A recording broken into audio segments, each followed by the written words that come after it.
So we need to establish population. I mean, the first one's obvious. Primary care focus. Let's be really clear. This is primary care, and this is really the key thing. And I think this was a quote from this group. I think it was from Vance that said, you know, there's different spheres. There's influence with authority. There's kind of influence without authority, and there's kind of no authority, no influence, and depending upon how far out you go. And so what I'm going to propose right now is it's the owned practices of the single administering entity. Okay, so that immediately raises the question in some situations. So I'm going to say in the main general setting, it's the own practices. It's not everybody in the PHO.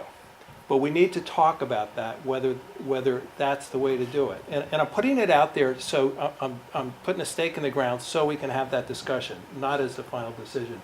Okay, so we definitely don't want a defined system at the primary care level simply based on hospitals.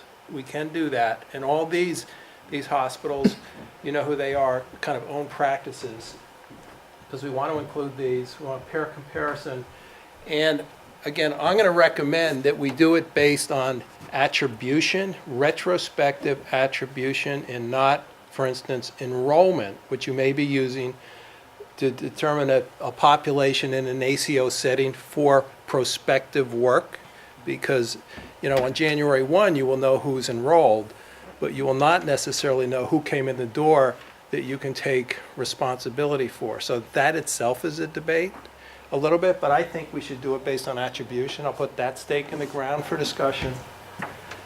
And we know attribution works, and we know, and this gets to your question, Dennis, because we are doing it right now on the ground with various systems around the state.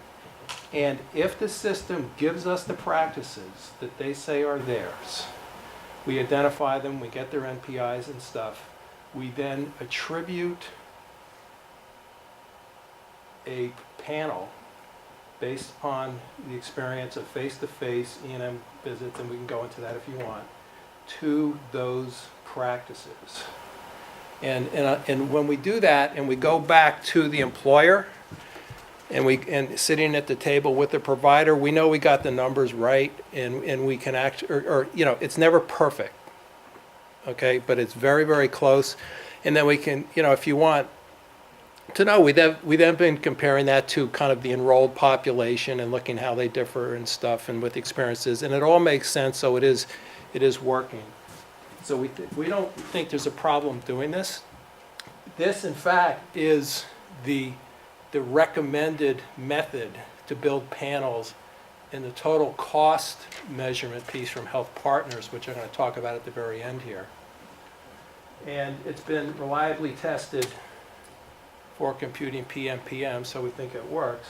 And then the question comes up about whether, and this really becomes a policy question, I think, of this group, about whether it's only the own practices, or what happens in the case of you guys where you own part of the PHO, right? And so you know, what does ownership mean and so forth, but that's kind of what we have to sort out. But what I would really like to do is have some clear rules so everybody can't just kind of pick who's in and who's out. So it's kind of uniform. But so when you're participating in a PHO and you're associated with a system, I don't know exactly kind of what that means and how the accountability and authority goes. And I put the stake in the ground where I did, just so we can have that discussion and get their individual reports. For the sake of publicly reporting at the system level, how should we do this in a fair and uniform way that we all agree is meaningful and is valid in the sense that it measures what we're trying to measure? And I think that requires these. They have another entity, which is Beacon, right? And there's a lot of influence and authority. You know, I don't really understand everything that goes on there, but there are certainly commitments about what they can and can't do and what they need to do to improve.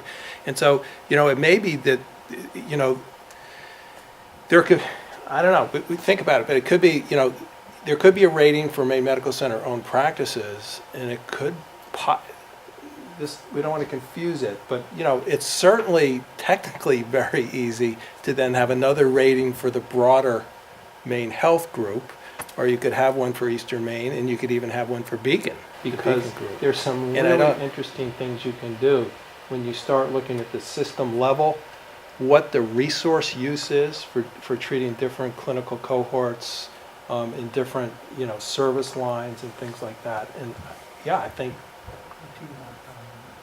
it would be a shame not to, it's there. It would be a shame not to use it. So we figure out how to do that.